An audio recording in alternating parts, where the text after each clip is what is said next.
swear or affirm to tell the truth, the whole truth, and nothing but the truth, so help you God? I do. Thank you. Please take a seat and state your name for the record. Thank you.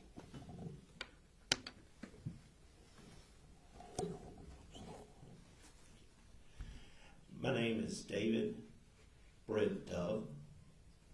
Where do you work, sir? I work for the South Carolina Law Enforcement Division. What do you do for the State Law Enforcement Division? I'm a lieutenant with the Computer Crime Center. All right, and what does the Computer Crime Center do? The Computer Crime Center does forensics on electronic devices, whether it be mobile devices, towers, servers, vehicles. We also do investigation into computer crimes, dealing with ICAC investigations, other with intrusion investigations. Now, when you say forensic investigations into mobile devices, cutting right to the chase, would that be a phone rip? Yes, sir. It could be a phone or a tablet. Yes, sir. What is a phone rip? Phone rip is another way to refer to doing an data extraction from a cell phone. There's several tools that we have in shop that we use to do those extractions. And when you're doing a data extraction, tell us what are you getting from the phone?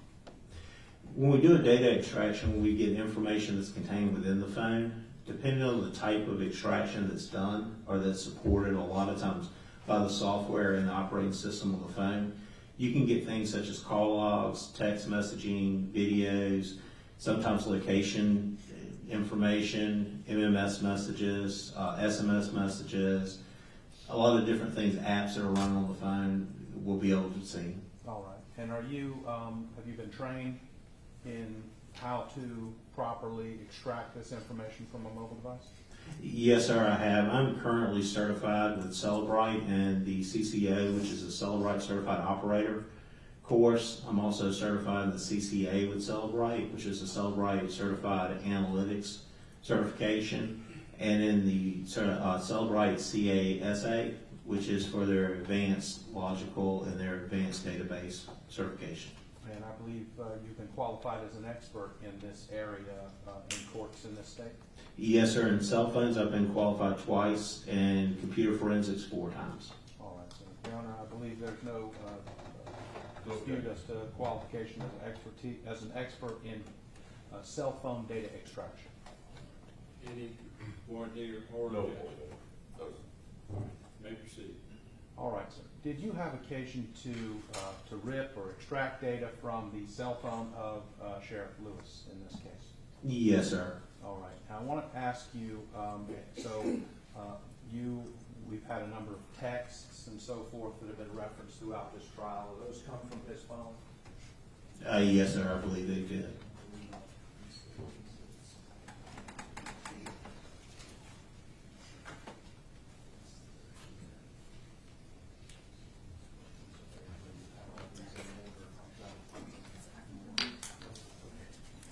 I'm just going to show you a variety of exhibits, state's exhibits that have been put into evidence, and just to give you some idea of what I'm talking about. Are those the kinds of things you would pull from a cell phone?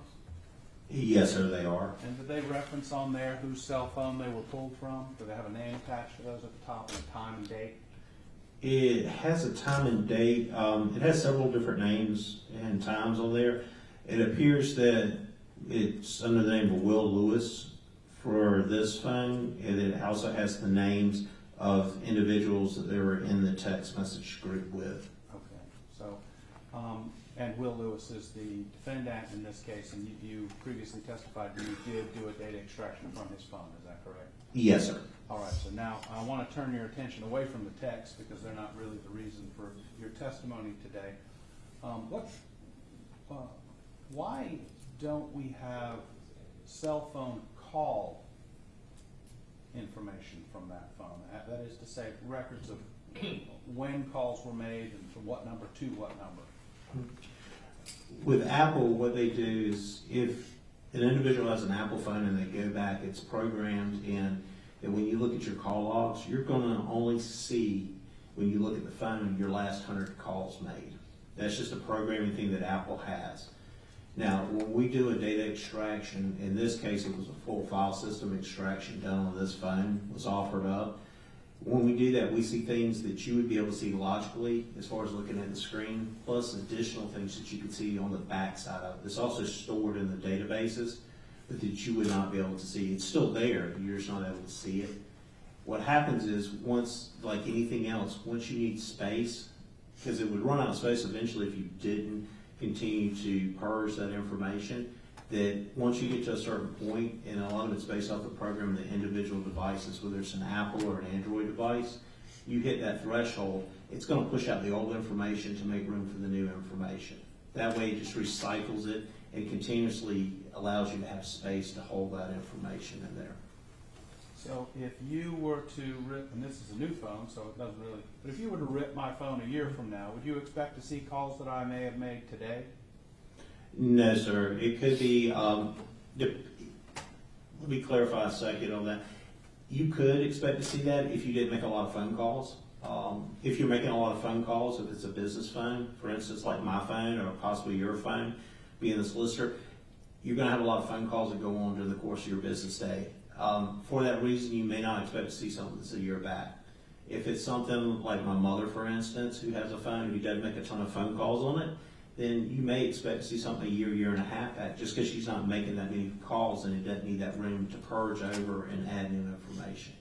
So it's totally contingent on the number of calls and not the date? Yes, sir. I see. But if I'm doing, say, hypothetically 50 or 60 calls a day on average on my phone, how quickly is it going to turn over from that at that rate? You would probably, what you would be able to see logically, since it's a default for 100 calls, if you're making 50 a day, you would start recycling after 2 days. You would start, the old ones would drop off to make room for the new ones. So is that why we didn't see phone calls from a year before when you extracted the data from Mr. Lewis's phone? Yes, sir, just because of the amount of calls that were being made, it appears. Very good. Thank you, sir. Please answer any questions council may have. Cross-examination. For at least 20 seconds. You're welcome.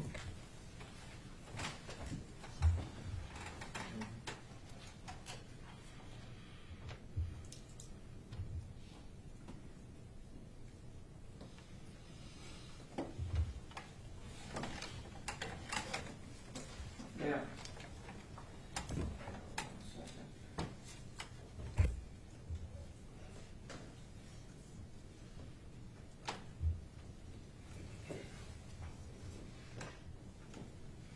I hand you State's Exhibit 9, right? And you have green and blue markings on there, Yes, sir. right? The green markings belong to whom? The person that would be in control of the phone that would be sending the messages. And on State's Exhibit 9, it's Will Lewis, Yes, sir. and it has his name. Yes, sir. Who is the person the other message would be from? The person that he's texting? It appears to say lawsuit. Correct. But that would be the person that was exchanging text with Mr. Lewis. That would be whoever they have saved in their phone under that contact number, whatever name they gave them. And I want to hand you 10. And who are the parties in 10? It appears to be Will Lewis and Addie Hampton. Right. And if Addie Hampton didn't have access to that phone at that time, how would that have come about? These are messages that appear to come from the phone that has the name Will Lewis on it, and they go to the person they saved in their contact as Addie Hampton with that phone number. Okay. Now, there are other places to get phone call records, aren't there? Yes, sir. And where are they? You can also get them from the phone companies themselves. You can send legal process to them and obtain call logs from them. Okay. And did you do that in this case? No, sir, I was not asked to. Thank you. Briefly, Lieutenant Dove, what name does it assign? It said Addie Hampton. What name, as you do the extraction, what name does it assign to that text? To the text with the name on this one, for instance, Addie Hampton, this would be a name that the individual will put in when they enter a contact into their phone. If you have a phone number you can assign whatever name you want to be the contact for that, so that you could just search by name instead of actually having to know the phone number when you call or text. If that phone had belonged to someone else 6 months earlier, and they had a different name in there, but then they change it 6 months later, would it still save the text, but then assign the latest name to that text? Yes, sir. So that is simply the name that was assigned to that number at the time you did the data extraction? Yes, sir. Very good. Thank you, sir. When did you do that extraction, by the way? This extraction was done, I believe, June of this year. Oh, just a few months ago? Yes, sir. Well, okay, good enough. Thank you. Nothing further, I have this with Teresa. No objection, you can. Thank you.